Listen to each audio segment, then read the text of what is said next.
Zee 24 तास एक पाऊल पुढे।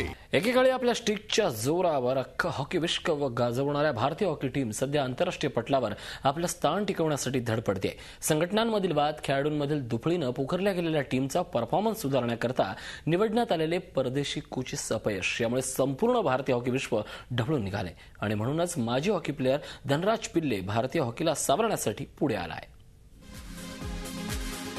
भारताचा राष्ट्रीय खेळ कोणता हा प्रश्न सध्याच्या घडीला कोणालाही विचारल्यास सर्वांच्या तोंडी एकच उत्तर असेल, ते म्हणजे क्रिकेट। कारण हॉकी या राष्ट्रीय खेळाचा सर्वांनाच विसर पडलाय।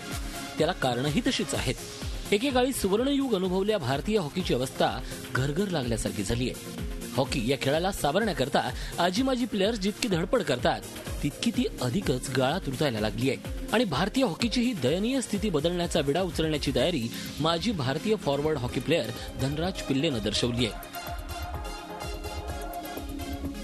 मला कोच करा, मी एका वर्षात टीममध्ये बदल घडवून आणतो। गेरार्ड रॉच पासून मायकल नॉब्स पर्यंत या 8 वर्षात परदेशी कोचेस नियुक्त करूनही आपण काहीच साधलेलं नाही। पुन्हा आपण शून्यावर चालोय। धनराज पिल्ले यांच्या शिस्तबद्ध प्रशिक्षणाखाली देशांतर्गत स्पर्धांमध्ये एअर इंडियाचा झेंडा सध्या बुलंद आहे। अशा राष्ट्रीय चॅम्पियन टीमच्या कोचेस करता याआधी भारतीय हॉकी कोच पदाचं द्वार खुलं करण्यात आलं होतं, तर मलाही कोचपद भूषवण्याची संधी द्यावी अशी मागणी धनराज पिल्ले यांनी केली आहे। भारतीय हॉकीच्या घसरत्या स्तराला केवळ परदेशी कोचेसच नाही तर टीममधील अंतर्गत वादही कारणीभूत आहेत। सिनियर ज्युनियर यांच्यातले वाद टीमच्या परफॉर्मन्सवर दूरगामी परिणाम करतात।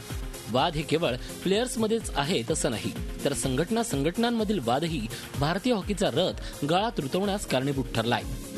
त्यामुळे कितीही कोचेस बदलले अथवा नवी टीम निवडली तरी भारतीय हॉकीचा तो सुवर्णयुग परत आणायचा असल्यास सर्वांनीच एकदिलानं काम करून आपापली मानसिकता बदलावी लागेल।